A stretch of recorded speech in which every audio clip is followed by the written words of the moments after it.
All right, so in Google Drive, in your MBLEx folder, in the MBLEx folder, I just want to remind you that there is a document called MBLEx Basics. And in this document, you'll find many, but obviously not all of the things that we're going to talk about and learn today. Among them, you'll find some information on muscles, like the types of muscles, how those are organized, the shapes of muscles, the characteristics, like how is a pennate muscle stronger versus a circular muscle? You know, how's a pennate muscle different from a parallel or a convergent muscle, etc. And then there's a ton of like all the stuff that you need to review every day until you got it down cold. And even I still have to review this stuff, like, you know, the kinesiology orientation terms, not kinesiology orientation terms, just orientation terms. The planes, the joint movements, all those things have to be reviewed like on a daily basis. It doesn't take very long to drill them. Also, there's a lot of stuff we haven't gone over so far. Feel free to go in and check out some of the stuff that we haven't covered. And anything that we have covered that needs regular drilling, like orientation terms, joint movements, blood flow in the heart, which we're going to do, different aspects of muscles, like the microscopic organization of muscles, all that stuff is in the MBLEx Basics. So be sure to review this, and you'll have access. Oh, also joint stuff. You'll have access to this for, I guess, for indefinitely. So anytime you need it's right there. Also, the Zoom link for the class is at the top. All right, also in the MBLEx drive are the files that we're going to be using today. So the presentation we're going to be using today is called A&P muscular system. So A&P refers to the anatomy and physiology section module of the exam. And if you go to the FSMTB e-study guide, anatomy and physiology document, which if I organize these by name, it'll be a little easier for me to find. FSMTB, these in red right here. I still owe you 4 of those, but we haven't worked through these 3, so it's not consequential yet. But you have the FSMTB e-study guide, anatomy and physiology, kinesiology, pathology, contraindications. Okay, so we're looking at anatomy and physiology today. And the part that we're looking for, the section that we're the system, the body system that we're looking at is the muscular system. The reason we're doing the muscular system today is because it has some overlap with the kinesiology standards. In particular, like the organizations of the muscle fibers in skeletal muscles is also found in, here's the kinesiology, okay? Is also found in components and characteristics of muscles under the kinesiology. So these are two different modules, kinesiology module, and then the anatomy and physiology module. And on A&P, you have like understanding the anatomy of a skeletal muscle, identify the various organizations of muscle fibers in skeletal muscles, and then function of muscle spindle cells and the Golgi tendon organs, you know, and you have how groups of muscle cells and other tissues comprise a skeletal muscle. Oh, no, I'm sorry. Recognize muscles by their shape of fiber arrangement, like bipennate, flat, and multiple ends. That's exactly the same as the organization of muscle fibers in skeletal muscles. And then where it refers to, for example, describe the function of the muscle spindle cells and the Golgi tendon organs. That, for example, falls under proprioception, which we did last time. So location and function of proprioceptors, and then differentiate between the 2 major types of proprioceptors. Those are intrafusal muscle spindle fibers and Golgi tendon organs they're referring to. And then there's other stuff where there's other overlap between A&P and kinesiology.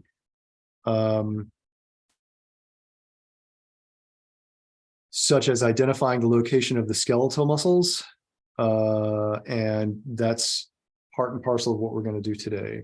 So if you are in your MBLEx drive and you're looking at the A&P, if you're looking at the, I apologize.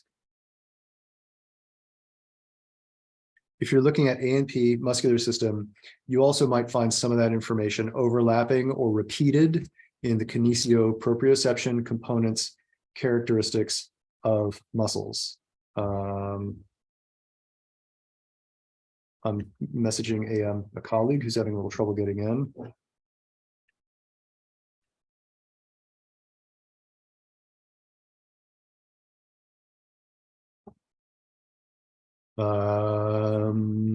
Okay, so I'll try to point out where there's overlap, just so you guys have like a little more confidence in knowing that out of like 3, 4, 5, however many presentations, some slides are duplicates from other presentations. Some information is duplicate information from other presentations. Honestly, I think a big part, I would say like probably less than, I don't know, like 20%, 25% of the battle of doing this successfully is being organized enough that you can like look at everything really quickly and see, okay, this is in this module, this is in that module. I know this and I don't know that. I'm familiar with this and this I need to practice a little bit more. If you can do that, it actually allows you to study. I mean, forget about being more efficient. It's just oftentimes a matter of being able to do it. Okay, so let me enter full screen mode with this. Oh no, actually I can't do full screen because it kind of wigs out. All right, so let me just blow this up a little bit. Thank you very much. Thank you. Thank you so much. Thank you. Thank you. So the muscular system structure and system function. These are the study points. I'm not going to read through all of them, but I just want to show them to you so you know that they're here. We're going to go through these one by one tonight. And then there are areas outside the scope of testing, which I am going to read to you now. So you do not need chemistry concepts like those involved in glycolysis. That's the breakdown of sugar in order to form things like ATP or the tricarboxylic acid cycle. You don't need those chemistry concepts. You may need to know, for example, you do need to know the difference between aerobic and anaerobic metabolism, which is right here, but you don't need to know how many specific molecules of ATP or NADH or whatever are produced in each of those cycles, or the actual like chemical reactions that happen. And then understanding the advanced concepts of muscle contractions, like the latent period, the refractory period, staircase phenomenon, wave summation. That's all like the actual details of sliding filament theory. We covered sliding filament theory last time, and I'm confident that the information that I gave you at the level I gave it to you is adequate, and that you don't need any of the other stuff, any of the details on that. Okay. Please speak up if you want to hear anything again, or if anything is unclear. All right. Or if you can't see something on the screen or something like that, right? All right, the muscular system. So the first study point we're gonna cover is understanding the effects of massage or body work on the muscular system. Here's like 3 bullet points. In reality, it's like 1,000 different effects, and you guys should be intensely proud of that. I just want to remind you, when someone says massage doesn't really do something, it's just because they don't know. Okay, forgive them their ignorance. Actually, yeah, forgive them their ignorance. Okay, so some things that massage does is increases the proprioceptive accuracy, right? We know from the last lecture on proprioception that proprioceptive accuracy has to do with discerning where the head, where the body is in relationship to the horizon or the ground, to keep you from falling, to keep you upright, to put yourself in position so that you know where you're starting, where you're ending. It also has to do with the angle of the joints in space, the tension of the muscles, the load of the muscles, the stretch of the muscles. That's all proprioception. So massage particularly in athletes who have overtrained, massage actually increases the accuracy of proprioception. It also increases muscle strength in athletes who have overtrained, who are experiencing some stiffness, some weakness. It increases strength, it increases range of motion, it decreases stiffness and increases blood flow. It also increases the muscle temperature, which is actually really important because, as we know, temperature is one of the mitigating factors for metabolism. The lower the temperature, the slower the repair process. Of course, we do things like release trigger points, or you do things like release trigger points, breaking down adhesions, freeing the fascial bags. That's a term, that's like a semi-Rothing term. But if you do myofascial release, you should understand that muscles are enclosed in fascia, and that sometimes those are referred to as bags. And sometimes working on those can be more important than working on muscular trigger points or muscles that are stiff or tight or hyper or hypertoned. I think is have hyper muscles that are tight muscles, and also frees up muscle fibers. So massage does lots of things to the muscular system. Okay. We looked at this last time. You guys remember these graphics from last time? So now we're looking at identifying the structure of skeletal muscle fiber at the microscopic level. So that's the tendon, the muscle belly, the fascicles. Fascicles are made up of myofibers or muscle fibers. The myofibers are made up of myofibrils. Myofibrils are made up of myofilaments, and the filaments are actin filaments and myosin filaments. Understanding the anatomy of the skeletal muscle, identifying the various organizations of muscle fibers in skeletal muscles. Pay attention whenever they phrase something. If they say organization of muscle fibers in skeletal muscles, that's all these things that we're looking at. It's also the shapes, the organizations of the fibers in the muscles, right? Which also could be phrased as recognizing muscles by their shape, right? So there's like more than one way of saying organization of fibers, muscle shapes. And if they specify something like skeletal muscles, the organization of muscle fibers in skeletal muscles, they mean skeletal muscles. They don't mean differentiation between the fibers in smooth muscle versus skeletal muscle versus cardiac muscle. Yeah.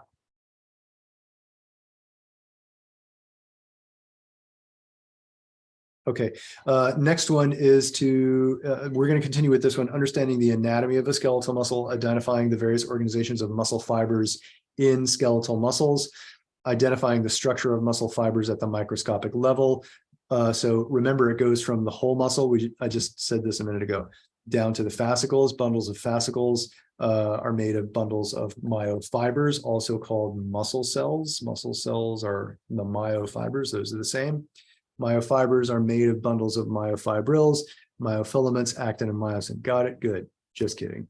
So practice with me. Mute on, and just go ahead and I'm sorry. Our colleague is not able to enter.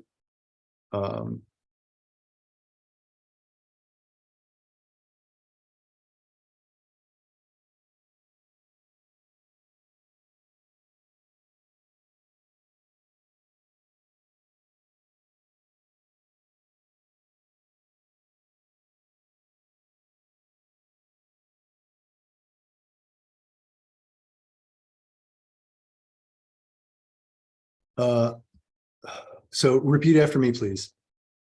Whole muscles are made up of fascicles. Fascicles are made up of myofibers. Myofibers are made up of myofibrils. Myofibrils are made up of myofilaments.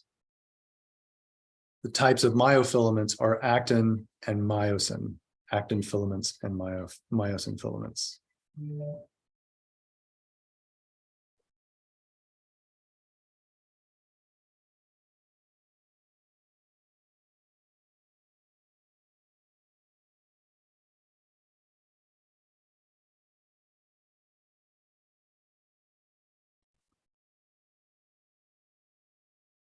Okay.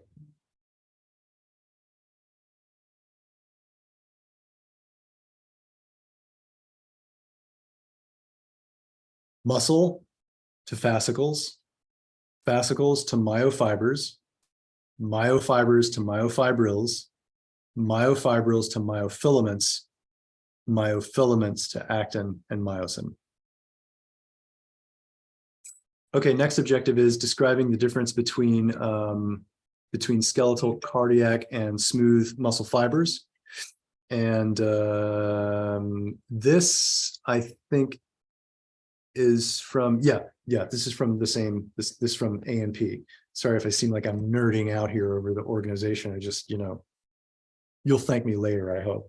So skeletal, cardiac, smooth, those are different ways of organizing or categorizing different kinds of muscle fibers, right? We can organize them by skeletal, smooth, and cardiac. That's like the types of muscle, right? So types of muscle.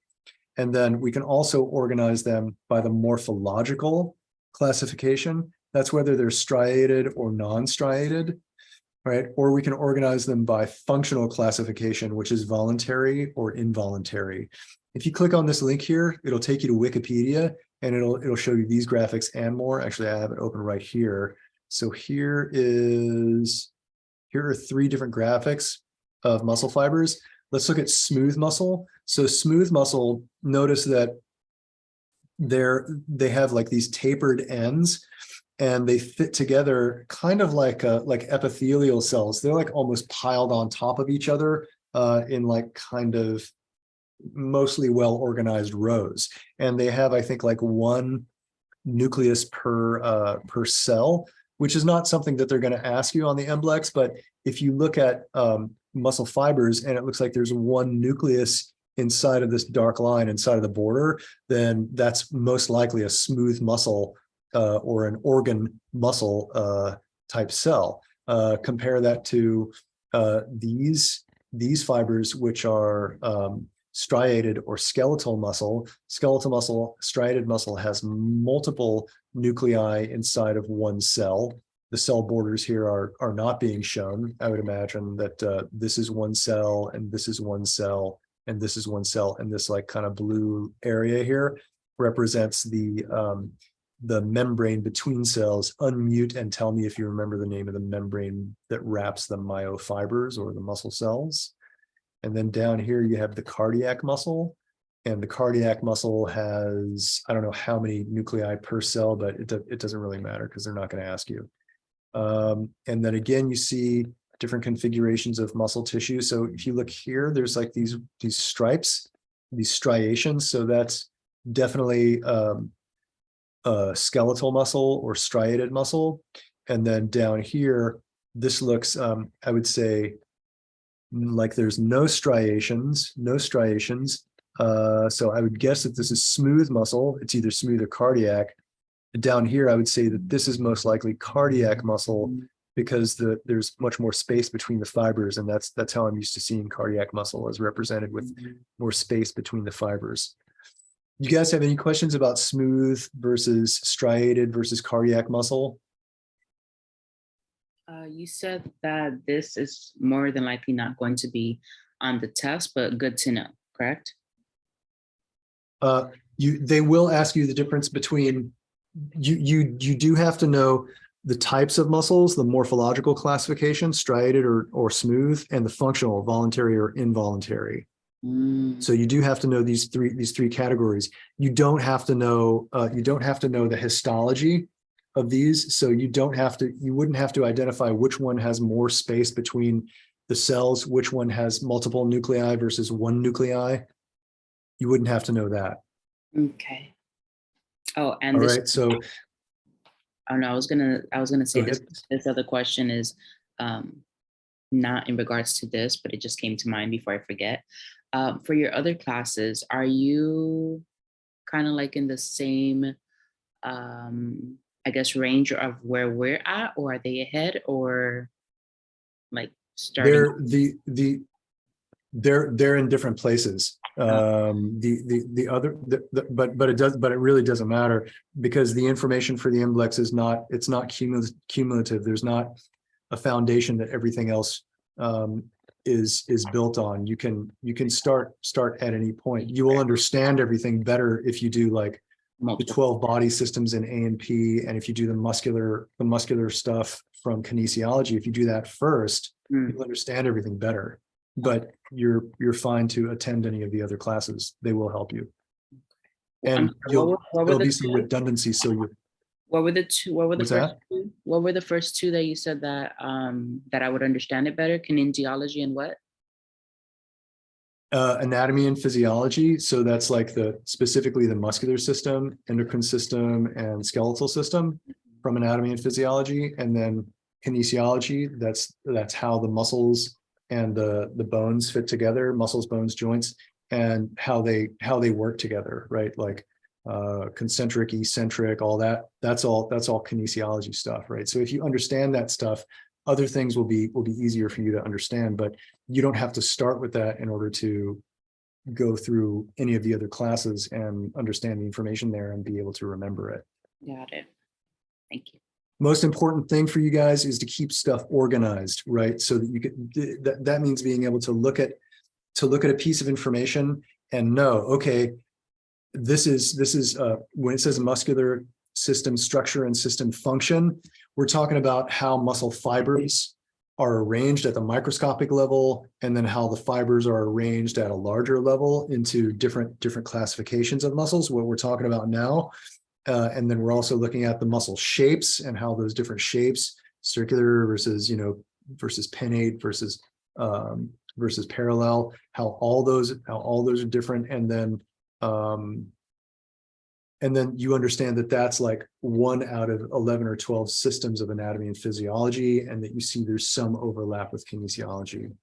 Because if you see any piece of information like system structure and function, if you see that as like just a piece of histology or a piece of anatomy, then it seems like there's a much bigger ocean of information in front of you, right? When in fact, this is like maybe 1/10 of one body system out of 11 or 12 body systems. And there's some overlap with like the 4 major categories of kinesiology on the MBLEx. So you just have to do that for like A&P, kinesiology, and patho. For the other ones, you just have to cycle through as many questions as possible to learn, I think. Okay, guys, let's I'm a little too happy to stop and answer questions that are not related. So let's just stick to the related material now. Everything is relevant, but not everything is relevant right now. Okay, so we're describing the differences between skeletal, cardiac, and smooth muscle fibers.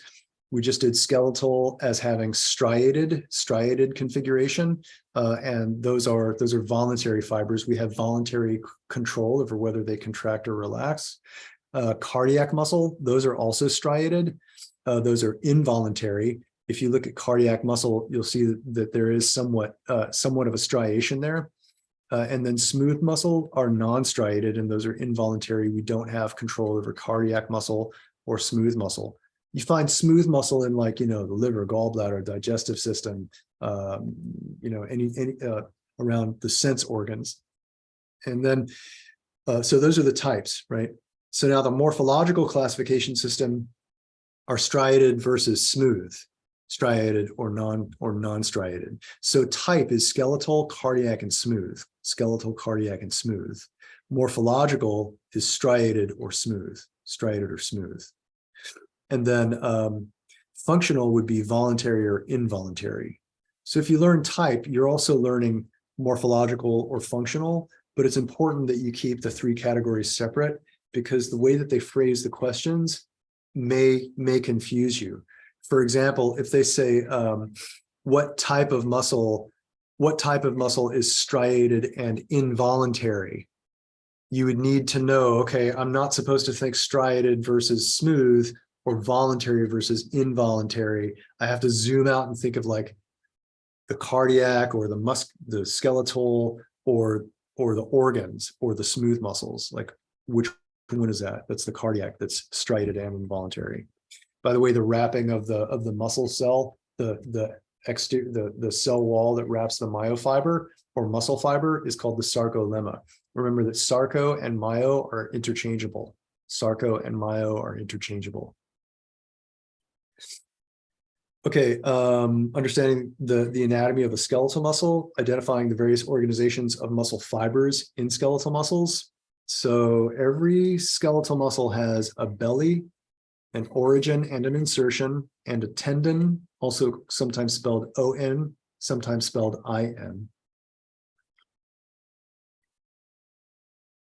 So the belly is the part that we're used to thinking of as the muscle proper. And then the origin is the tendinous connection of the muscle to a bone, usually the bone that's stabilized.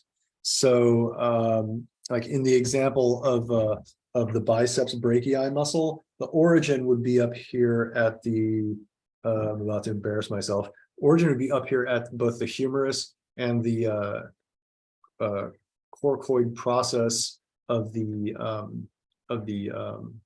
scapula, right? Because those are a little bit more stable, and the function is to flex the elbow. It slightly flexes the humerus, but the function is to flex the elbow. And the insertion, the part that actually moves more, is down here on the radius and ulna. I don't know which one it is. I'll look it up for you later, but it's down on the forearm, right? So the area where it originates, the origin, is the more stable of the two. The insertion is the one that moves more. So in the case of the lower body, like for the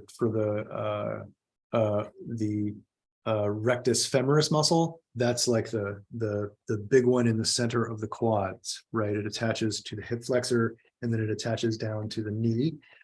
It moves the knee a lot, and it attaches up at the hip, up at the ilium. And the ilium, it doesn't move very much, right? It doesn't move the pelvis. So the pelvis is very stable. The pelvis stays stable, and it allows the rectus femoris to contract, which pulls on the tibia, which flexes the knee, extends the knee. So it moves the knee more than it moves the pelvis, more than it moves the ischium.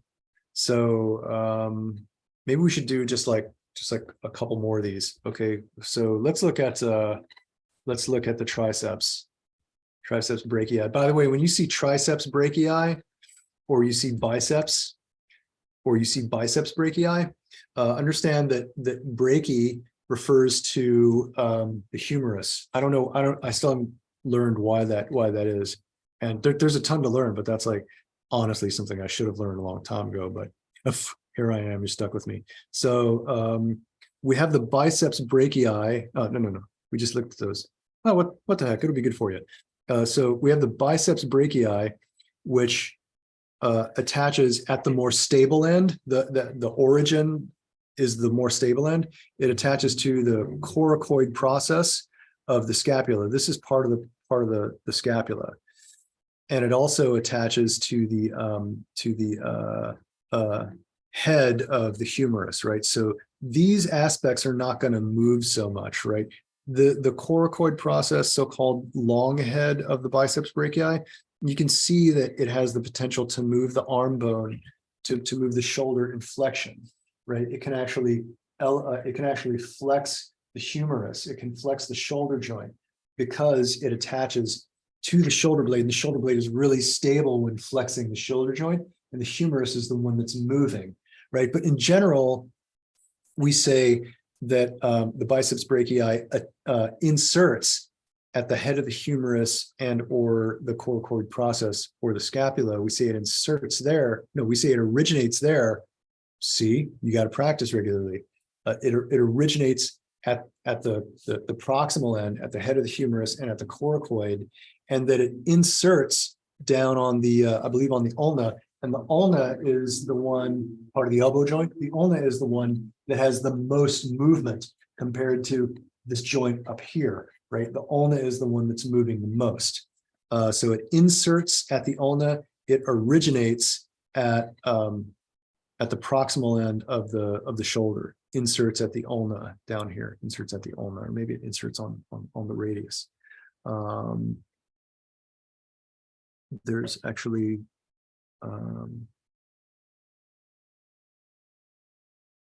yeah, it looks like it inserts onto the ulna, but it has a small tendon. It looks like it may go to the radius. there's often information omitted when they describe things, because they're trying to give you like the more important stuff.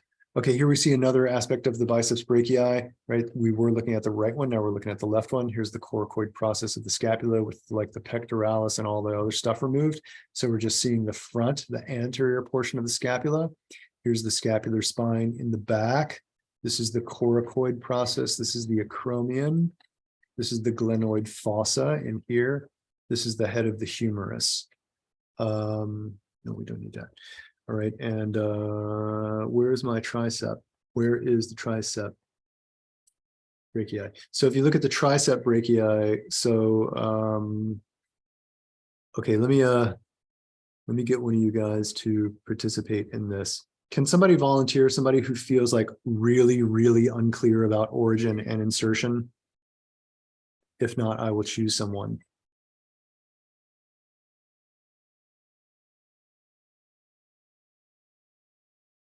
Okay, I'll just pick somebody, starting at the top. Gisela. Yes. Hi, Gisela, how are you?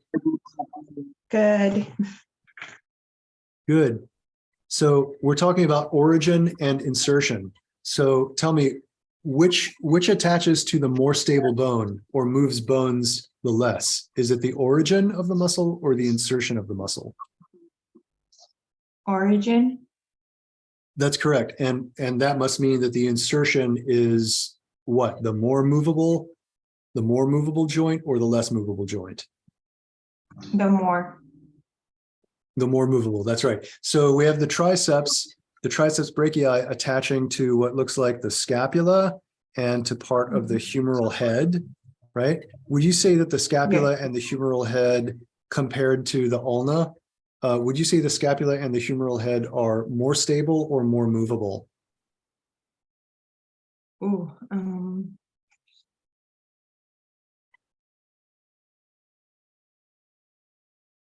they're more stable. So, No? Gisela, Oh, more stable, yeah. Are you saying that because I hope you're looking at the joint and looking at where the muscle fibers attach? These aren't crossing this shoulder joint. They're not going across it yeah, like I the was also doing infraspinatus does. So I was also doing the movement with my arm to kind of get a feel for where it was located too. excellent, excellent. Very glad to hear that. Very glad to hear that. Good. Go nerds. And then down at the other end where the ulna is, would you say the ulna is the more movable or the more stable joint of the two? More stable. More movable, more movable. So Really? if you go like this, yeah, if you go like this, you see that the ulna is moving a lot, right? You feel your tricep contracting, Oh, and you see that the ulna is moving a lot. And up here, my biceps, my humerus is not moving at all. The tricep muscle does do some end range extension of the humerus, but the most important, or the largest movement that it does is the extension of the humerus, the extension of the ulna at the elbow. So with all that movement happening at the elbow, there's and all that stability up at the other end, what would the humeral end of the tricep, what would the humeral scapular end of the tricep be called, and what would the ulnar end of the tricep be called? well, So I want to hear you say the scapular, the scapular humeral part would be called blank. The ulnar part would be called blank. And use the words origin or insertion. okay. So the scapula and the humerus would humeral be part. called humeral part would be called origin, and the Nice. and the Ulnar. ulnar would Ulnar be part. called the Yeah. insertion. Ulnar part would be called Very the good. insertion. Very, very, very good. Very good. Okay, please mute yourself. And can someone who is now terrified by that demonstration, can someone who's terrified please unmute?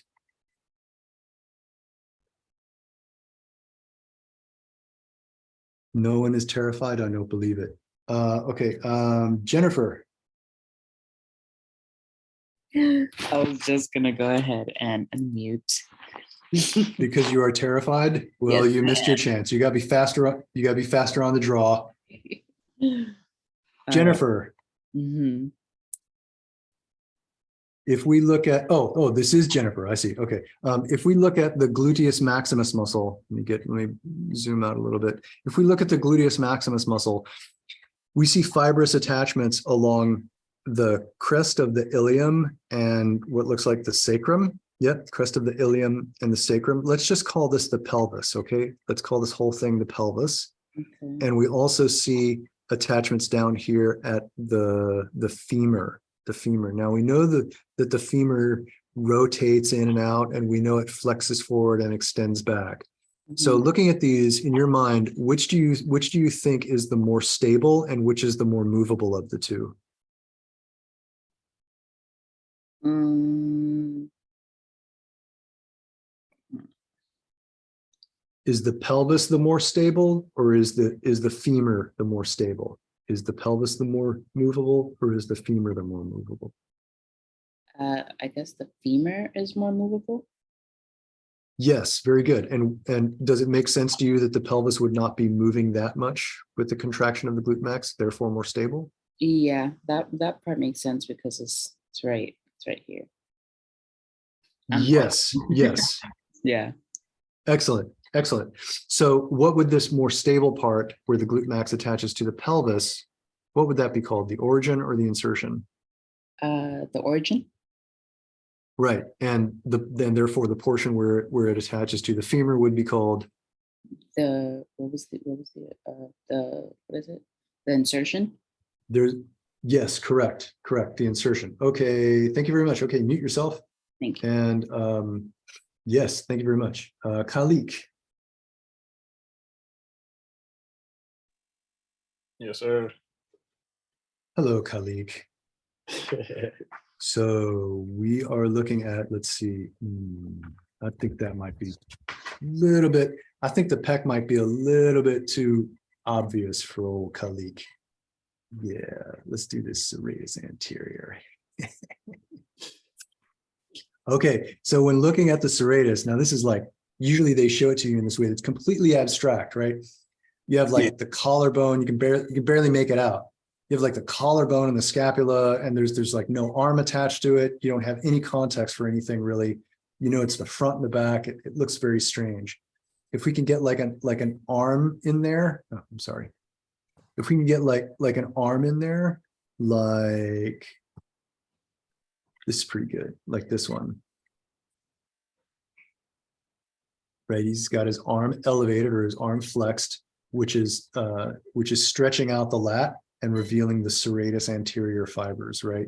You can see the serratus anterior fibers, they have attachments at what? What are these called here? Yeah, your ribs. The ribs, that's right. And this is a little blurry, so I'm going to pick a different graphic. The serratus fibers also have this attachment back here at what? Your scapula. The scapula, yeah. So which is more movable, the ribs or the scapula? Your scapula. The scapula is more movable. So would you imagine that the serratus anterior inserts at the scapula or originates at the scapula? I feel like it originates at the ribs. Yes. And what about the scapula? It inserts at the scapula. It inserts at the scapula. That's exactly correct. Can you imagine what movement the serratus anterior would do for the scapula? Elevation, depression, protraction, or retraction? What is it? Elevation? Elevation would be accomplished more by like the muscles that go up into the neck from the top of the scapula. Okay, right? so the shoulder. So shoulder what? Like shoulder shrugs. Shoulder shrugs are elevation. That's right. Upper trap, levator scapula. Yeah, shoulder shrugs. But those are up here. Those are up here. The serratus anterior goes from the lateral border of the scapula over to the ribs, right? It's on the side. So which way would it move the scapula, do you think?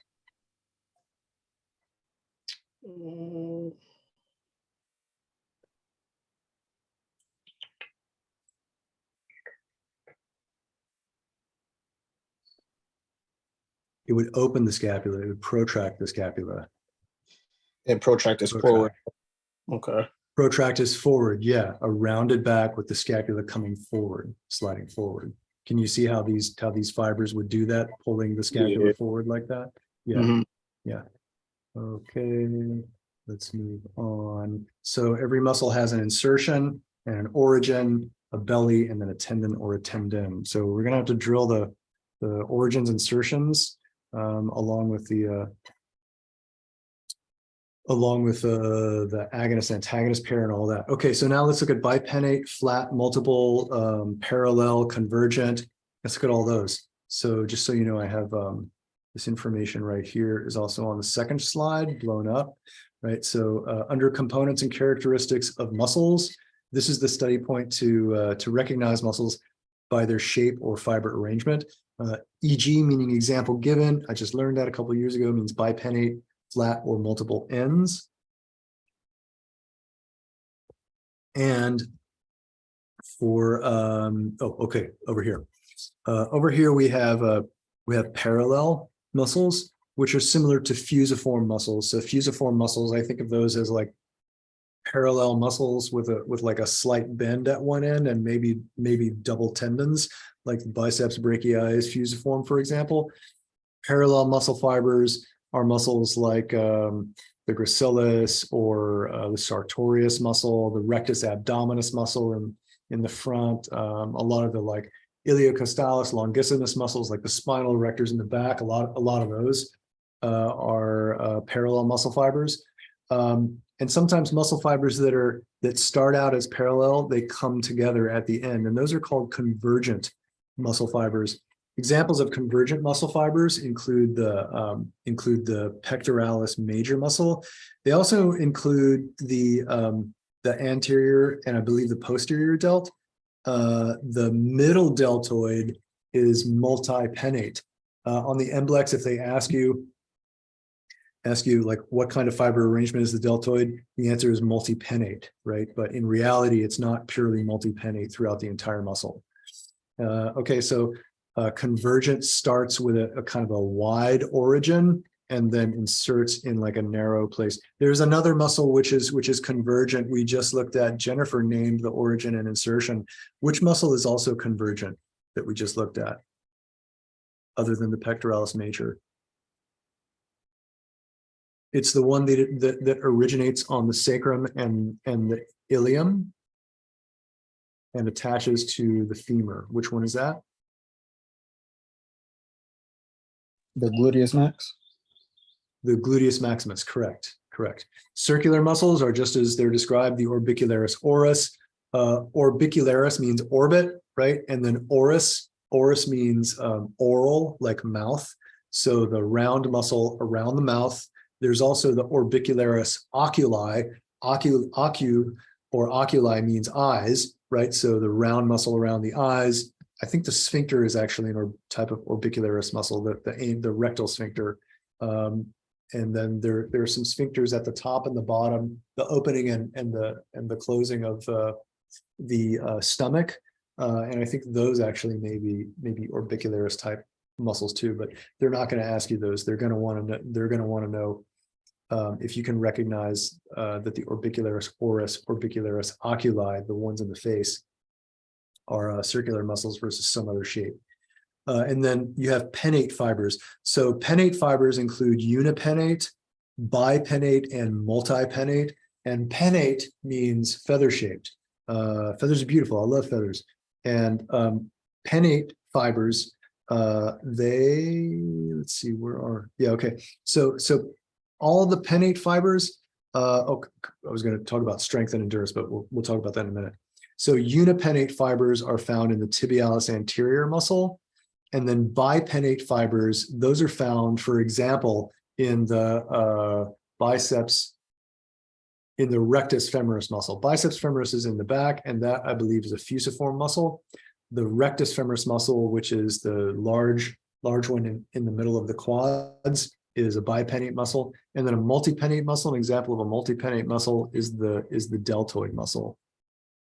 So let's talk a little bit about the differences between these. you really should know the differences just between strength and endurance between each type. And it's pretty simple. If you just look at it a couple times, I think you'll have it.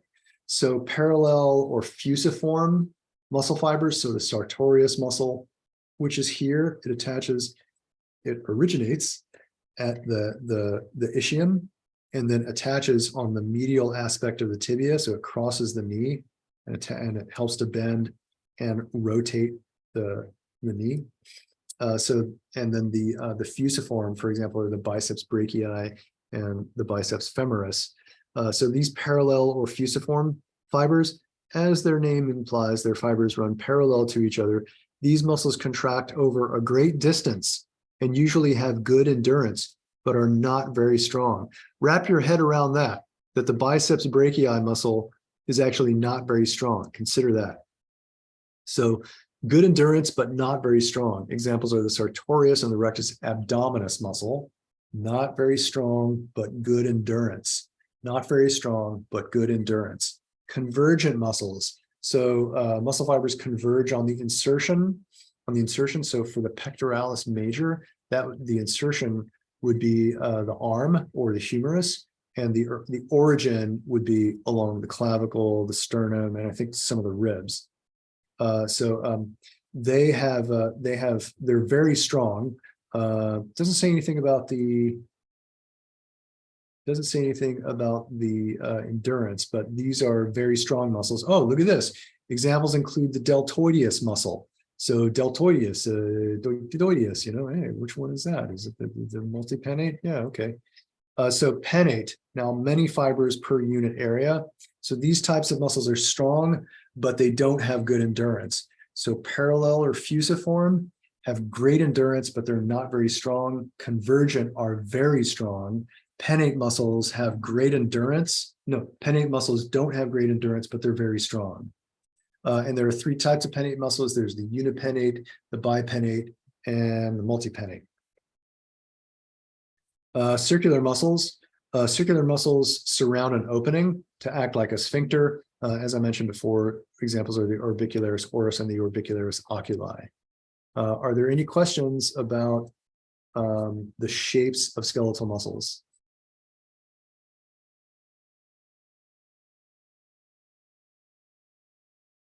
Okay, we're going to do now the types of levers. This is one of your study points. So it's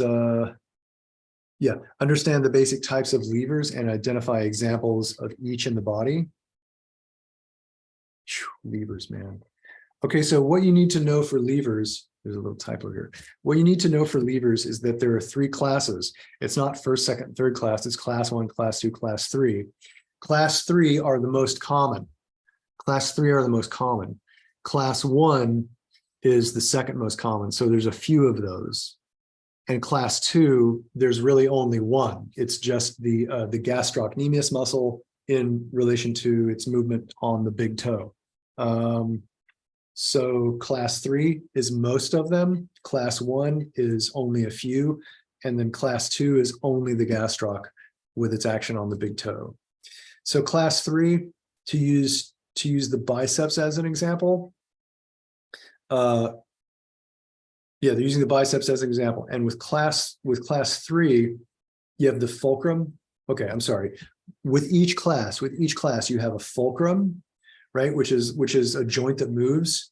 It's represented here by a triangle, like an irregular seesaw with a triangle at one end rather than in the middle, right?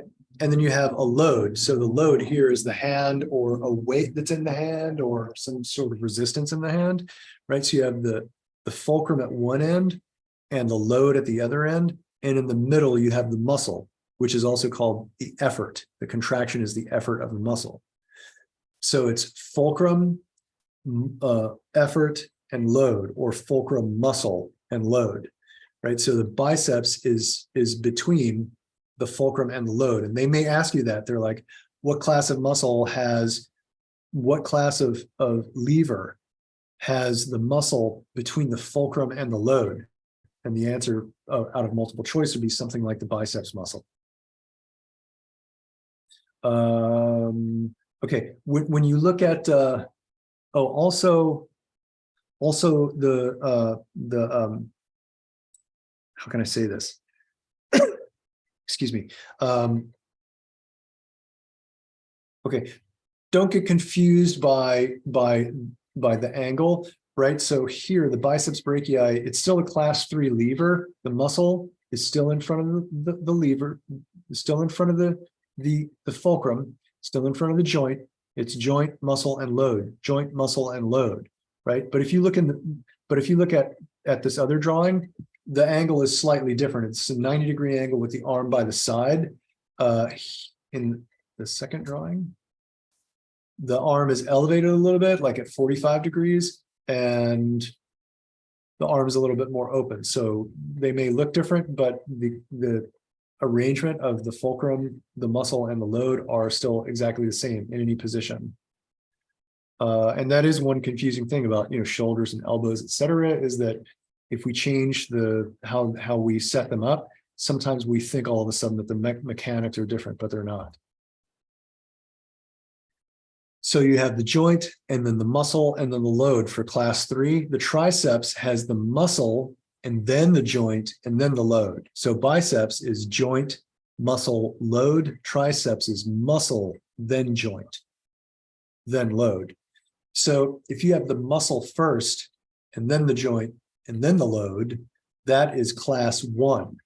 And I think I have a seesaw drawing of class 1. Yeah. So with class 1, you have the force, which in this case is the muscle. And then you have the load, which is something in the hand or the hand itself. And then you have the fulcrum in the middle, or the joint in the middle. So tricep on the back, and then joint in front of that, fulcrum in front of that, and then load in front of the joint, right? And you also find class 1 levers in the skull, at the skull on C1. If you consider that the skull has like the weight in the front, because you have a larger amount of bone on the anterior portion of the skull than on the posterior portion, this would be considered the load. And really what they're talking about is moving through flexion in this example. See the arrows pointing down, L is load down. So if you're flexing the neck, flexing the head at the neck, lowering the head, the load is going down, and the load is actually the anterior surface, the anterior portion of the skull. The joint or the fulcrum is just behind or in the middle, just behind the load, and the joint or the fulcrum is also between the load and the force.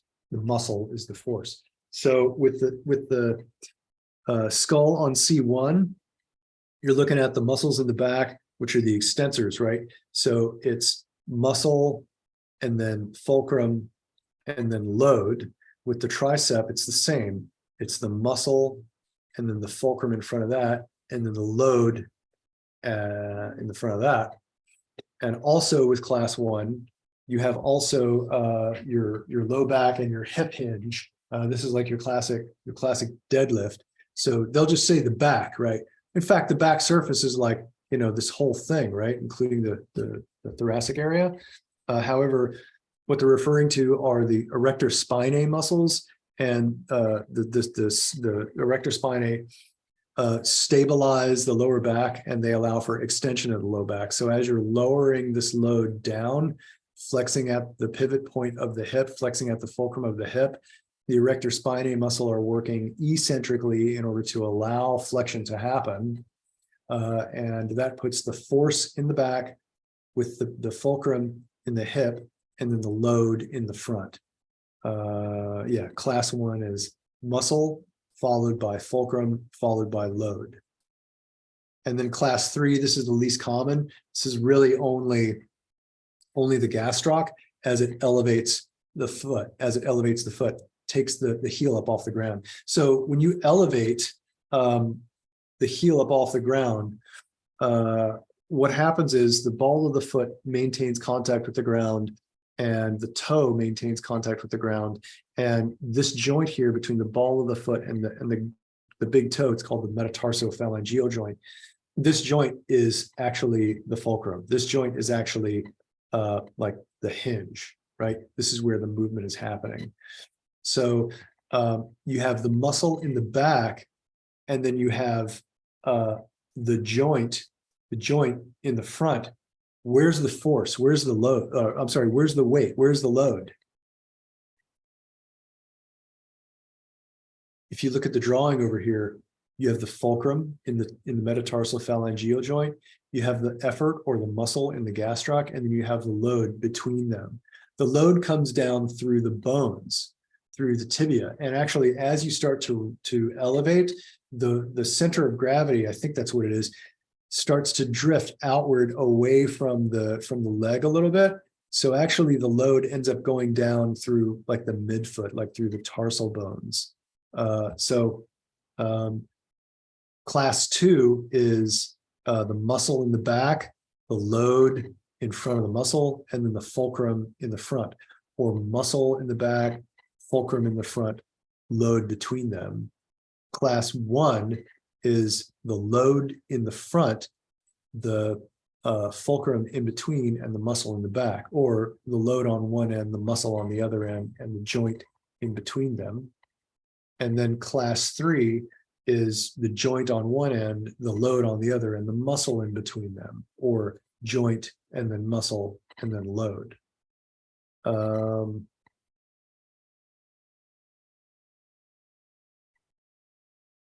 Yeah. Okay, that's good. So that's it for fulcrums, for the 3 types of fulcrums. You just have to memorize these. Really, like second class, there's only one. So hopefully that's easy. Class 1 is kind of like the most difficult conceptually, I think. And then class 3 is really I think really the most intuitive. Do you guys have any questions about like class 1, or that's the one I think is most difficult? You guys have any questions about the different classes?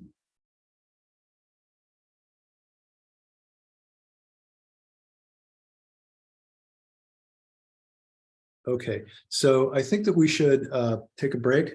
It's 7:03. It's 7:04. So you guys come back at 7:14. Come back at 7:14, and we're going to be doing quite a lot of mental work. So just go chill for a little bit, unfocus for 10 minutes. See you at 7:14.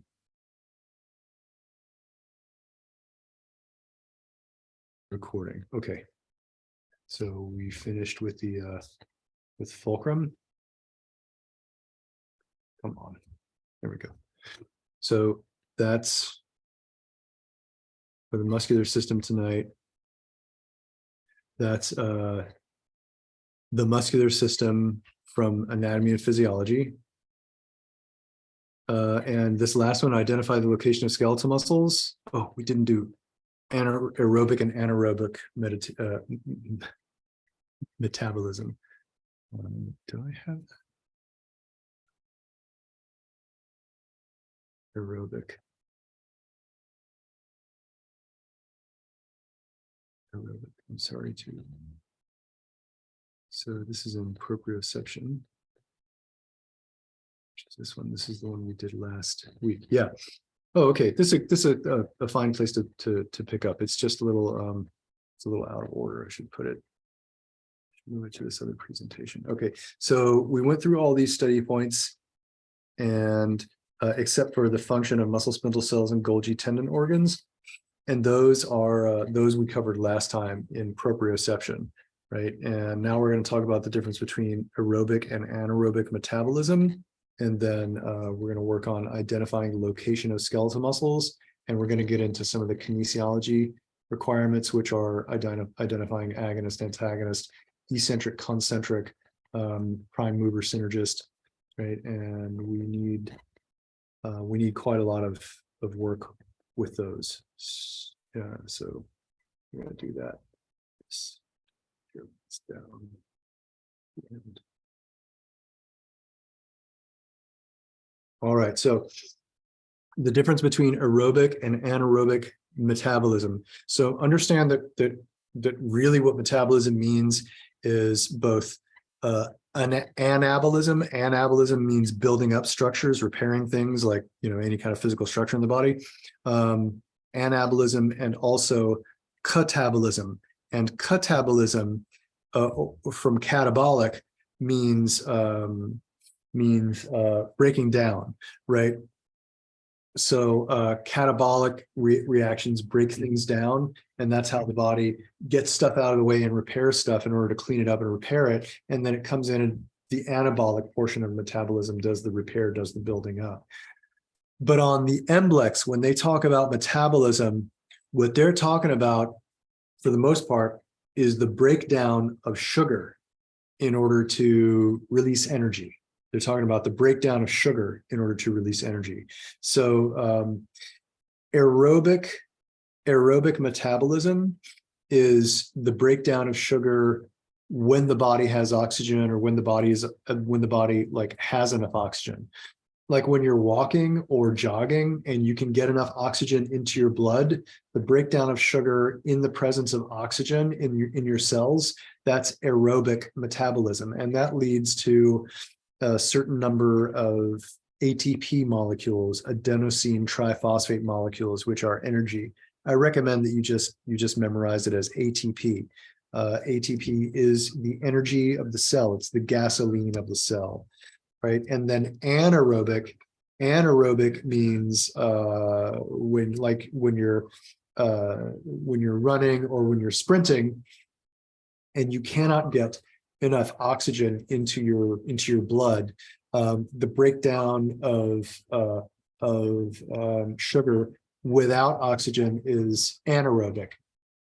Anaerobic metabolism also can occur, for example, with simpler organisms. For example, yeast or molds, they use anaerobic metabolism in order to break down or eat and digest sugar, and they can do that without oxygen. That's called anaerobic. And sometimes you want anaerobic, and sometimes you want aerobic. For example, aerobic in the presence of oxygen is part of what we use to make bread, right? But any fool can do that. But God meant of higher purpose, obviously, for yeast, which is to make things such as beer and liquor, which is anaerobic metabolism. So let me just hide this thing. So in the body, metabolism is the production of energy and the consumption of energy, right? But on the MBLEx, metabolism is the production of energy only as a result of breaking down sugar, right? Here, we're primarily talking about the production of energy in the form of adenosine triphosphate, or ATP. And what you have to memorize is that with aerobic metabolism, the body produces 38 ATP or more ATP. And with anaerobic metabolism, the body produces less ATP, approximately 2 ATP. These are also called respiration, aerobic respiration and anaerobic respiration. Respiration and metabolism are used interchangeably. I'm not sure why they're called that, but at any rate, anaerobic produces 2 ATP, aerobic produces 38 ATP. Aerobic results in more energy, more ATP, right? More growth, more cells, better endurance, better survival. Anaerobic, same process as fermentation. Anaerobic can happen in any area, any environment which does not have oxygen or doesn't have enough oxygen. So that can be underwater, or it can be in soil or in our gut. It's also a faster process than aerobic metabolism. However, it results in less ATP, right? So you need to know that aerobic metabolism, aerobic respiration, happens with oxygen because it's aerobic and it produces more ATP and takes longer. And anaerobic happens without oxygen. It produces 2 ATP or less energy, and it happens faster. Do you guys have any questions about those? Yes, I did have a question in regards to that. Go ahead. Yeah, so for the aerobic, how I'm processing it is basically kind of like doing exercise, because you're using, oxygen. And then for the anaerobic, that's like when you're holding your breath in under the water. That is completely fine. That is completely fine. Yes. All right. But Uh-huh. there are aerobic forms of exercise and there are anaerobic forms of exercise. Like when you fatigue, when you lift and fatigue a muscle, or when you lift and you move relatively quickly rather than slowly, you're entering into anaerobic metabolism, anaerobic exercise. And it's a different, what's called energy system, right? And then aerobic is just moving or lifting or running at a rate that allows you to oxygenate your blood quickly enough that your cells can use oxygen. And also, if you are at sea level and then you go to 1,000 feet above sea level, 2,000 feet above sea level, you may not be able to get the same amount of oxygen into your blood as you would at sea level. So you may start to enter some of the anaerobic range. So it's fine for you to think of aerobic as like exercise, and anaerobic as swimming. That would be okay. But technically there's more to it. Gotcha. Yes. But as environments with oxygen and without oxygen, that is fine. Okay. Does anyone else have any questions? I'm just like tossing it on the board for you because I just want you to memorize that and get it over with. Okay, so now let's take a look at, let me look first at this study objective. So now we're switching over to kinesiology, all right, to the kinesiology module of the MBLEx. Let me go on this. So now we're switching over to the kinesiology module, and the study points are different. So it's sliding filament theory, which we did last week, and then types of contractions, which we did concentric, eccentric, and isometric. You guys may remember that did give some of us that was quite challenging for some of us. And then agonist, antagonist, synergist, and prime mover, right? And those also were kind of tricky, kind of difficult for us. And we got into like some of the muscles we were talking about, but I think what we had better do is take zoom out a little bit and talk about big movements and surfaces of the body. So, what happens in a squat with the back surface versus the front surface of the body, what happens in neck extension with the back surface versus the front surface of the body, et cetera, right? And talk about which one is the agonist and antagonist, which one is concentric, eccentric, right? Which one is the prime mover, and just drill that a little bit until we get it. It'll also help us to start learning our muscles.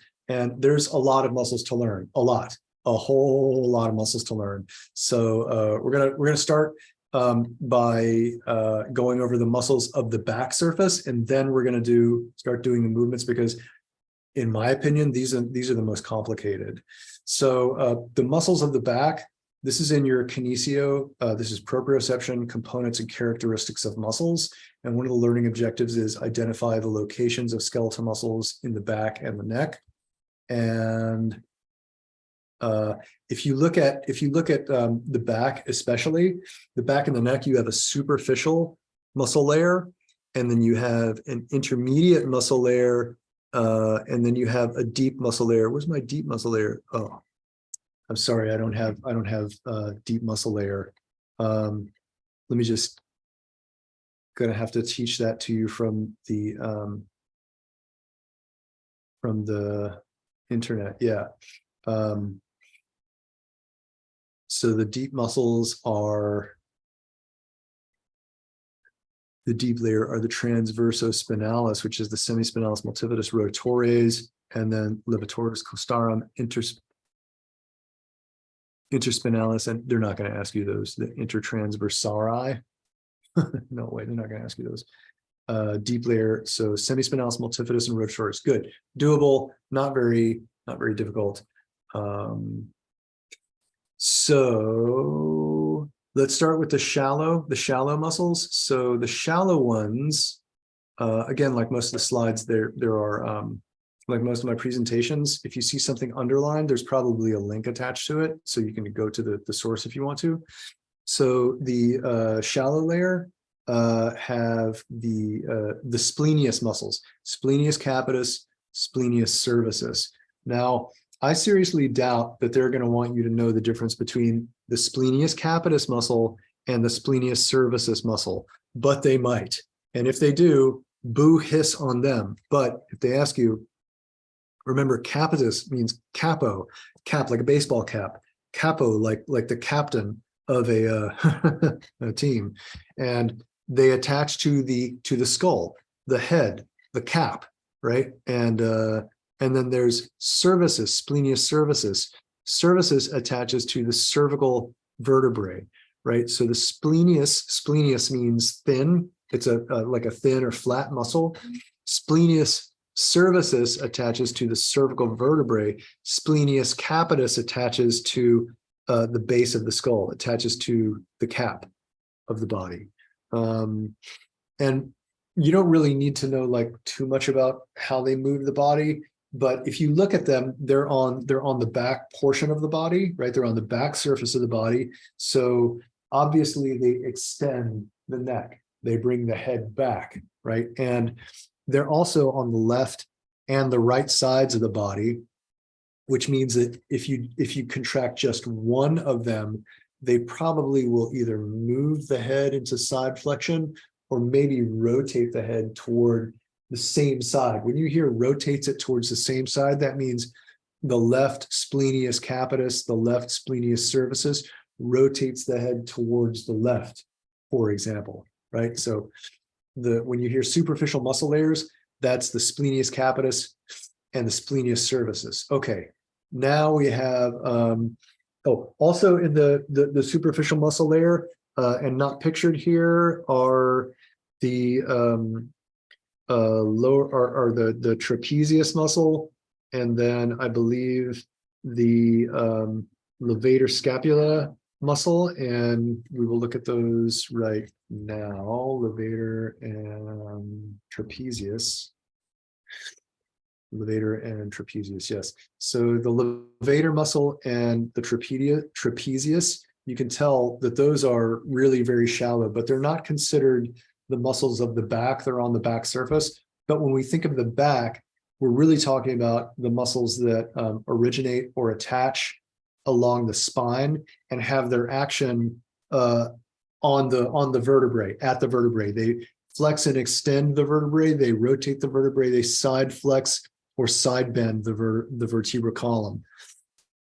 The levator scapula does a little bit of side flexion for the cervical spine, but its main function is to lift the scapula up. So that's not one of your back muscles.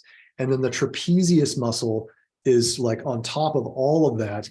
So as a result, the trapezius, which does the shoulder shrugs and it moves the shoulder blades together and down or up, the trapezius does not have direct action on the spine the way that all these other muscles do.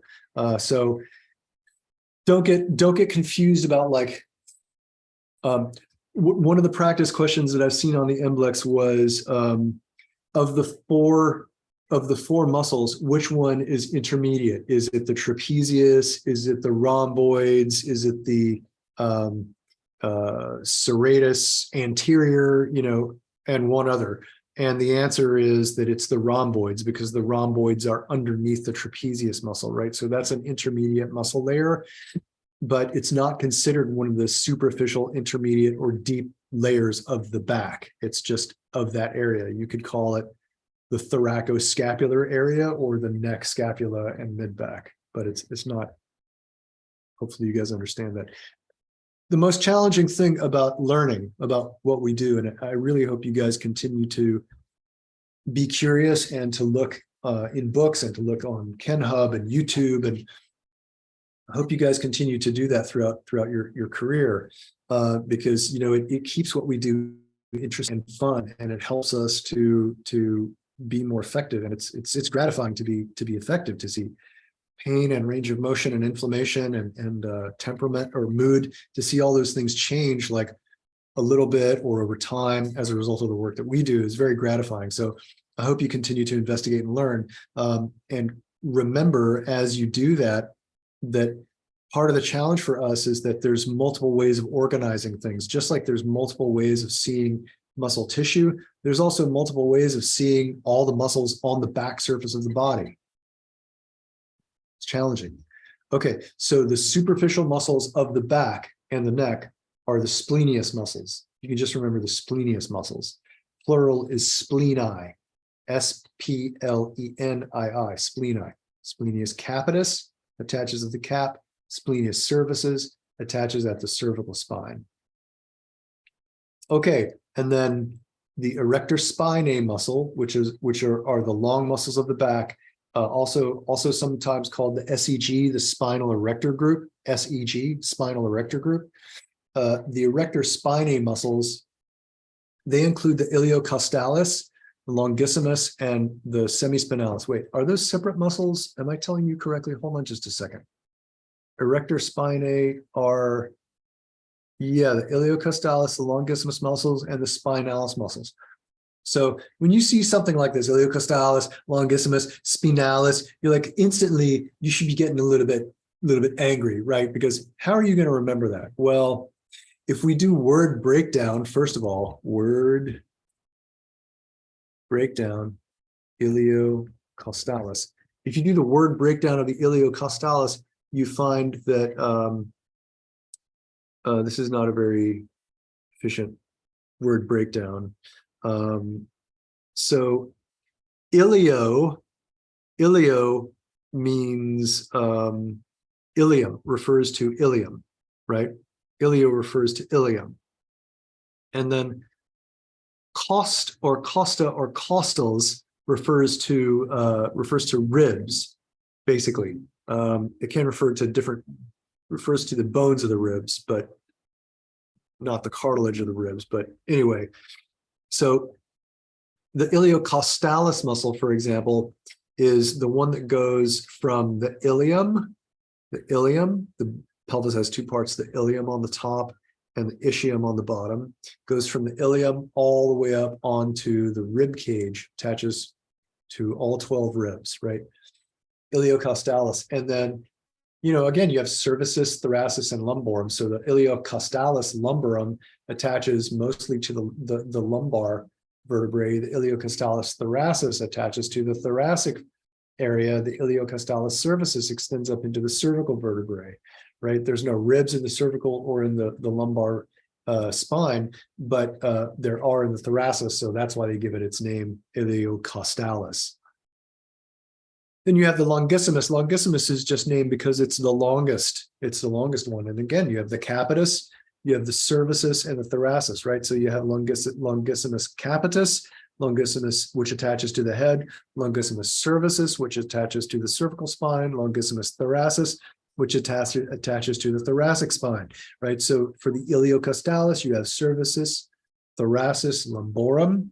For the longissimus, you have capitis, cervicis, and thoracis.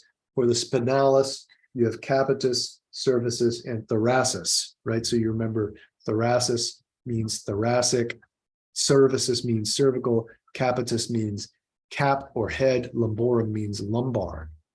Each muscle is subdivided into regions, which are the lumborum, thoracic, cervicis, capitis, based on which it attaches to superiorly. Just this.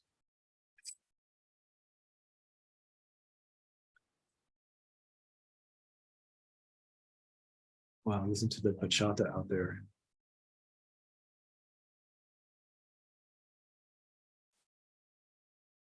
How can you not like that? Okay, and you can remember iliocostalis, longissimus, and spinalis, I like sex. Iliocostalis, longissimus, and spinalis, I like sex. I like sex are the erector spinae muscles, or the spinal erector group, the SEGs. SEGs. Okay, and if you look at them one at a time, you have ILS, iliocostalis, longissimus, and spinalis, or the SEGs, ILS, SEG, Yeah, ILS. Right, which is the iliocostalis group, the longissimus, that's the longest one, longissimus group, and the spinalis group. So these are the intermediate layers of the back, And then the deepest layers of the back, which I'll get on there,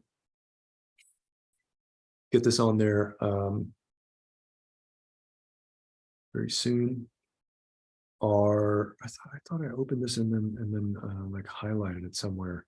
They are the rotatores, the multifidi, and one other deep layer. Yeah, so the semispinalis is up in the neck, right? So if you go to Ken Hub, they're talking about the deep muscles. The first one they come to is the semispinalis. And then below the semispinalis, they should have the multifidus. So the multifidi muscles, you're not going to remember this, but if you can just remember the way that it looks compared to the rotatores, you'll be golden, right? So basically the multifidus, here's the part you're probably not going to remember, goes from the spinous process, that's the back portion of the most posterior aspect of the vertebrae, the one that sticks out, the one we think of as the backbone. It goes from the posterior spinous process of the vertebrae down to the transverse process of the vertebrae below it, 2 vertebrae below it, I think. So you can see that if it's basically going from the center line of the spine down 1 and then 2 segments attaching to the side, the lateral aspect of the side. So what would that do if it attaches to the center and to the side? Think about the origin and the insertion. It would actually side flex, right? Side bend the spine and also rotate the spine a little bit, side bending the spine. And then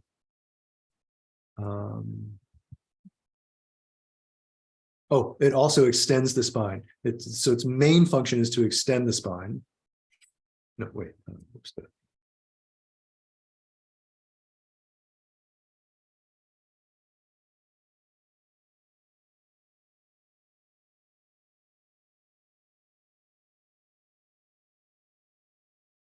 Multifidus, yeah.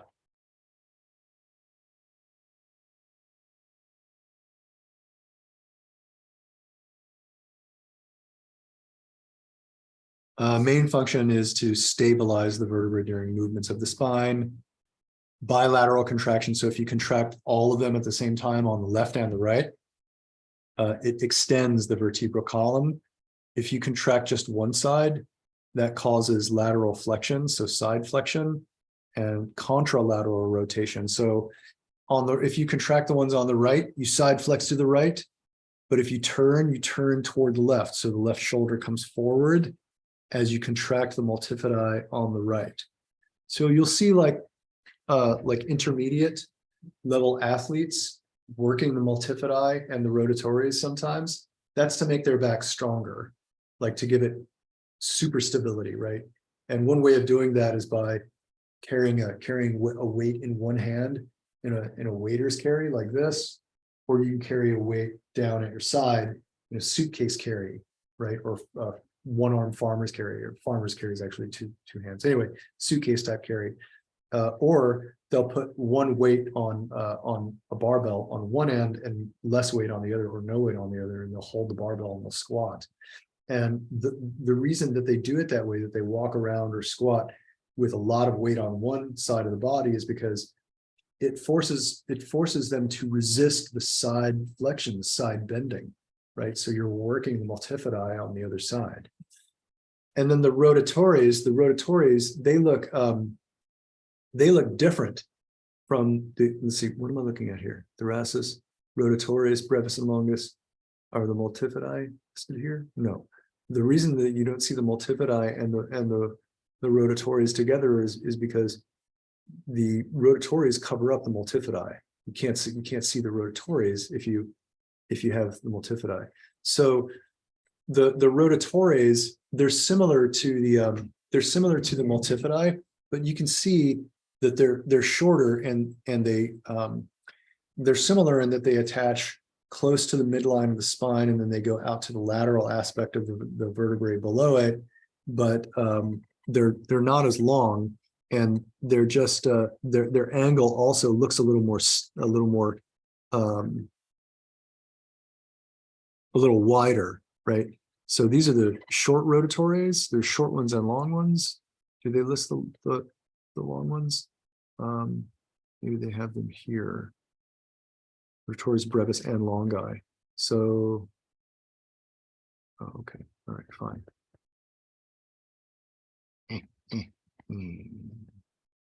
Rotatories brevis and longi. So these are the rotatories, right? Here's the long one, and here's the short one.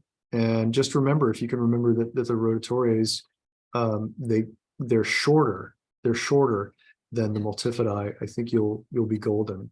And the name rotatories implies that it does a lot of rotation. It also does no, not that one. Just a moment.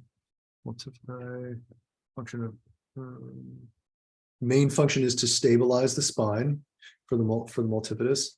Bilateral contraction extends the vertebral column, just like it's all the muscles on the back surface extend the vertebral column. They all extend the back when contracted bilaterally, and they side flex and most rotate when you contract unilaterally. And then unilateral contraction causes rotation of the trunk to the contralateral side. I used to get really, I used to freak out about like rotation and contralateral, seeing that it rotates contralateral. That just means that when you contract the right side, the left shoulder comes forward, the left side comes forward, right? Compared to the external obliques. The external obliques rotate toward the same side. So if I contract my right external obliques, my right shoulder comes forward. If I contract my right rotatories or right multifidus only, my left shoulder comes forward. So you guys should practice that. As a matter of fact, we're going to do some. We're going to move on to practicing right now. So that's all the muscles of the back surface. Okay, I did not include like the we skipped the latissimus dorsi. We skipped the QL, the quadratus lumborum muscle. We didn't talk about the TVA, the transverse abdominis muscle. You should look at those. I don't think I'm going to take you through those.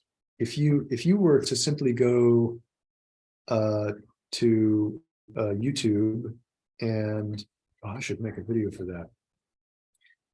If you were to go to YouTube and simply put in like, back exercises or core exercise or shoulder exercises, pull-ups or something like that, you would find discussion about those larger muscles that we're skipping. Let me just get my other camera happening here.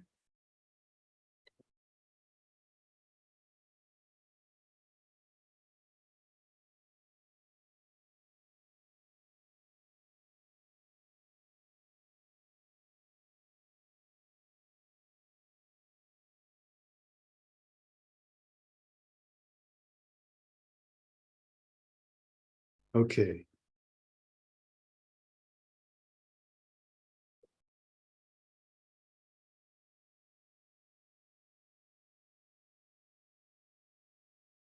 Floating meeting controls. Let's see. No, I'm still using this. I need the floating meeting controls.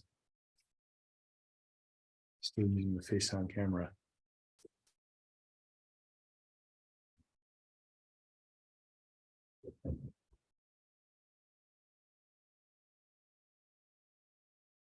Lens cap. Cam on. And then we switch. Okay, guys, go ahead and unmute yourselves. And I strongly recommend that you stand up and do all this movement with me.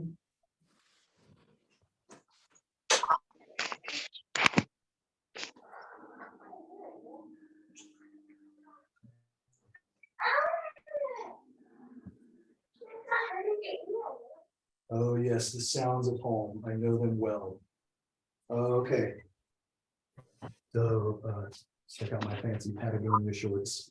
All right, so we're gonna start with the back surface, right? Now, don't worry about like splenius capitis, splenius cervicis, iliocostalis, semispine. Don't worry about all that, okay? Just think about the back surface of the body for right now, and the front surface of the body.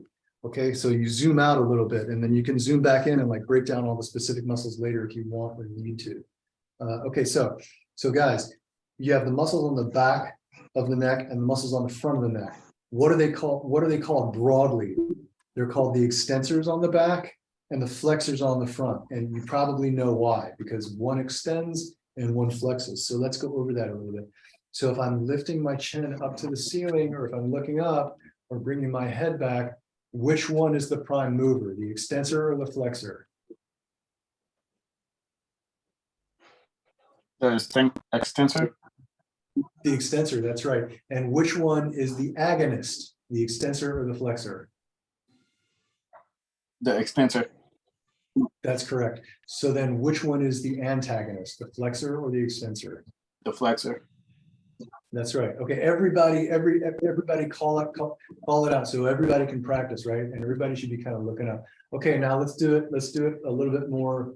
Let's do the two terms together. So in neck extension, which is the agonist, which is the antagonist? I want you to say the extensor is the agonist, the flexor is the antagonist. Go. The extensor is agonist. Flexor is the antagonist, right? And which one is the prime mover? The extensor or the agonist is the prime mover in this case. Okay, if we flex the neck, if we bring the chin down, which one is the agonist and which is the antagonist? I want to hear you say the flexor is the antagonist, the flexor is the agonist, the extensor is the antagonist. Go. Flexor is the agonist. Sweet Extensor cacophony. is I love it. antagonist.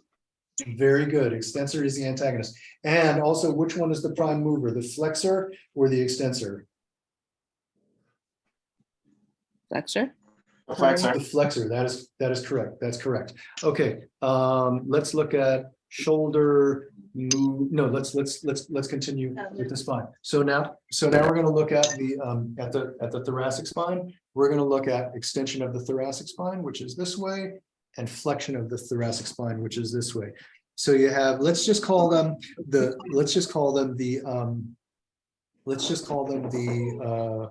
extensors. Okay, let's call them the extensors in the back, and let's say the abdominals in the front. All right, we're just doing shorthand. Okay, there's more in the front than just the abdominals, and there's more in the back than just the erectors. But let's just do it this way just for now.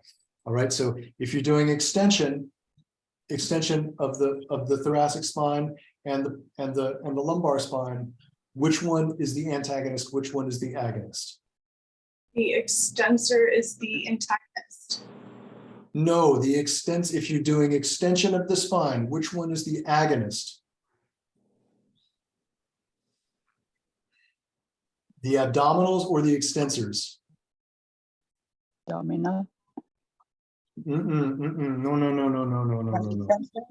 Okay, everyone extend your spine. Everyone extend your spine. Everyone extend your spine, right? And now flex your spine. Okay, put your hand on your back. Anywhere on your back is fine. And then extend your spine, right? You feel those back muscles working back there? Feel those back muscles working back there? Yes. Okay, so those are the extensors, those are the agonists.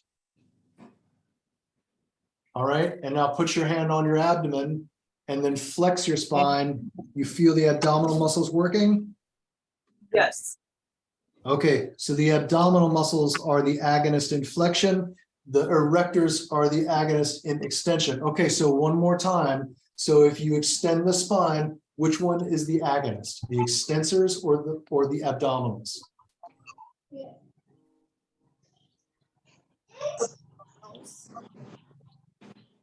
One more time. A little bit louder, please.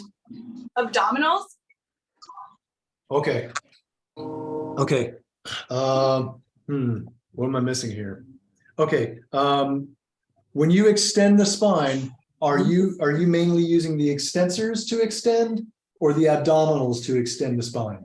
Extensor. Extensor. Extensors. Okay. Which do you think is the agonist or the prime mover when you extend the spine? The extensors or the abdominals? The extensors. Extensors. There you go. Which one is the agonist when you extend the spine? The extensors, the spinal extensors, or the abdominals? The Abdominal. spinal extenders. The spinal extensors. That's right. That's right. Okay, now we're going to switch. We're going to switch from doing extension. If someone has a question, please let me know. We're going to switch from doing extension to doing flexion. When do you do flexion? Give me one exercise you do flexion in. Sit-ups. Sit-ups, that's right. Hey, look at me. I'm doing sit-ups. Okay, so I'm doing sit-ups right now. My abdominals are contracting. My spine is in what? Flexion or extension? Flexion. Flexion. Flexion, that's right. So flexion of the spine means the contraction of the abdominals is what? Agonist or antagonist? Agonist. Agonist. Agonist, that's right. And which one is the antagonist in spine flexion? Extensor. The extensors, that's right, that's right. Okay, so everybody name the agonist when I do this. Extensor. No, the abdominal. The abdominals. Everybody name the agonist when I do this. The spinal. The extensors, yes, the spinal is fine. You would have gotten it, you would have picked it out of the lineup. That would have been fine. Spinal erector group or erectors or extensors. That's right. That's right. Okay, antagonist when I do this. Abdominal. Yeah, abdominal. Antagonist when I do this. Antagonist. Oh, antagonist. The back. Erectors. The back. Good enough. Erectors, extensors. Very good. Very good. Antagonist when I do this. Antagonist would be the The abdominals. abdominals. Yeah. The abdominals. Okay, great. Now we have to switch to completely didactic. That means you hear the word. Let's see if you can hear the words and make the association. Okay, in spinal flexion, which muscle group is the antagonist in spinal flexion? The abdominals or the extensors? The The erectors. extensors. Antagonist. Yes, the spinal erectors or the extensors is the antagonist in spine flexion, not the abdominals. The abdominals are what? The agonist, the antagonist, the synergist, or the prime mover. I'm sorry, there are two correct answers there. The agonist, antagonist, or prime mover. The agonist, that's correct. In spine flexion, the abdominals are the agonist. Agonist is also called what? Prime mover or Prime mover. synergist? Or the agonist. Prime mover. Prime mover is the agonist, that's right. Now, in spinal extension, which one is the agonist? The spinal erector group or the abdominals? The erector group. Spinal erector group, that's correct. Right. And which one is the prime mover? The abdominals or the spinal erector group in spine Yeah. extension? The erector group. Very good, very good. Now we're moving. Does anybody need to do that again? That's Yeah, what we're here for. You want to do it again? Okay. Yeah. So, all right. So spine inflection. Which surface is contracting? Which surface is the agonist? The front or the back? Front. Yeah. And what's in the front? The abdominals or the erectors? The abdominals. Abdominal. That's right. That's right. And now the spine extending. Which surface is contracting? The back or doing the work? The back or the front? Back. The And extensors. what's in your extensors, right? And what's in the back? The extensors, the spinal erector group, the I love sex group, ILS. Spine. Right, the extensors, the spinal erector group, your back muscles, etc. Yeah, exactly, not the abdominals, right? So then if the abdominals are the agonist in flexion, then the antagonist must be where? In the back. The back. In the back, that's right. And if the back muscles, the extensors, the SEGs, the ILS, if those are the agonist prime movers in extension, then the antagonist must be where? In Abdominal. the abdominals. In the abdominals, that's right. That's correct. That's correct. Okay, does anybody need to do that again? No, I just get confused for some reason. Like it's easier looking at you do it and Yes. understanding it, but Yeah, the when you're saying Yes. it without doing it, I get confused. Yeah. yeah, you Yes, just have to picture it differently. It's easier to do it when you're seeing Uh-huh. somebody. yeah, definitely, definitely. I want you guys to be the ones in the exam who are sitting there in the chair going like this, right? Mhm. You guys better be doing some bachata, some Harlem shake, you know, to get your external internal rotation, all that stuff happening. Because if you don't do that, you can very easily miss stuff. But that's also why you should also do, that's called the kinesthetic portion, right? Where you use some movement or some touch in order to learn. But you Yeah. also need to do didactic only because you're going to be doing didactic predominantly during the test, where you just see the words and you say them, or you pick the words out through writing. Okay, let's move on to the shoulder.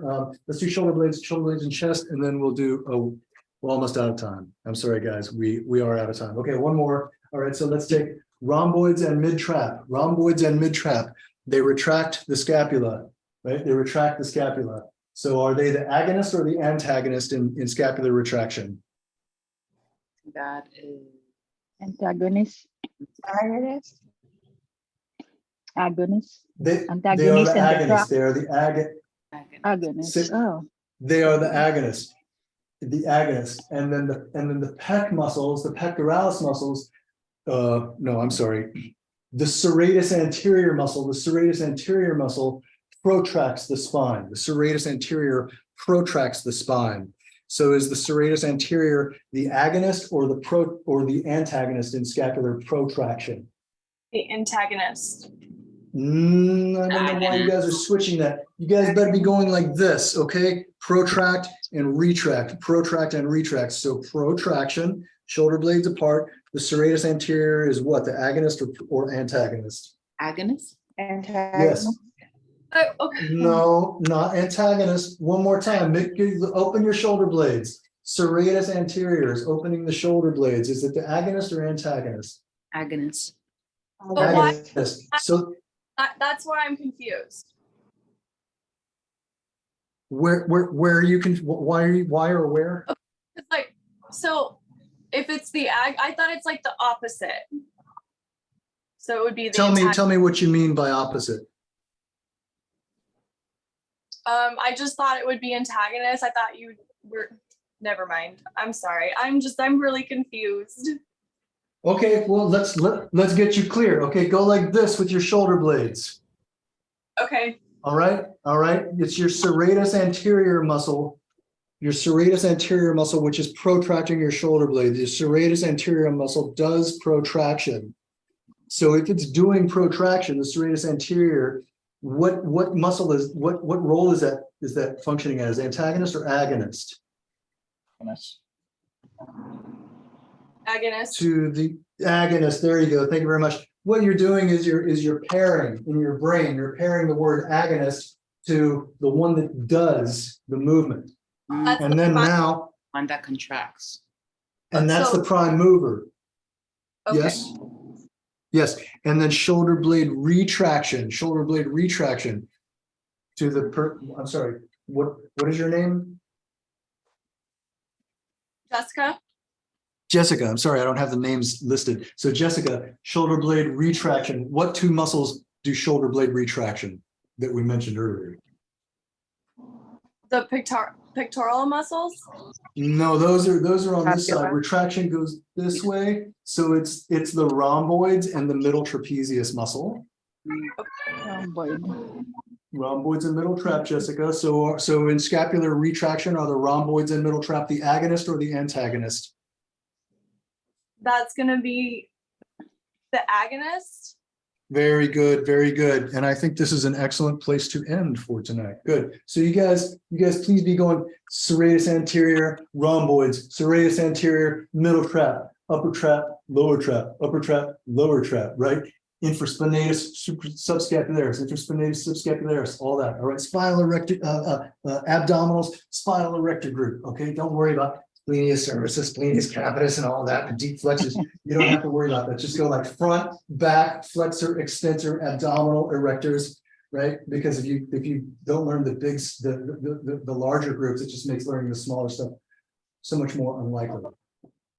Okay, guys, so I hope to see some of you at the class tomorrow night on Tuesday and Thursday. There's only Tuesday, Thursday class this week, and then there's no more Tuesday, Thursday.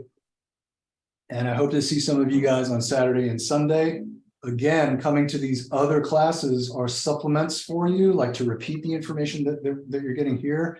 But you need to come to the classes scheduled for your section. That's Monday and Wednesdays from 6 to 8, right? Mondays and Wednesdays. Because if you skip around, inevitably you're going to miss something because the classes don't run at the same time. They're staggered. One started a little early, another started a little late. So you're going to miss something. So come to class Monday and Wednesday, 6 to 8, and come to the other classes if you can. And you said for this All week, right. Tuesdays and Thursdays is 6 to 8? 8 to 10. Tuesdays and Thursdays from 8 to 10. 8 to 10, Tuesdays and Thursdays. This is all in the text message thread. Does that mean 7 to 9 for me then?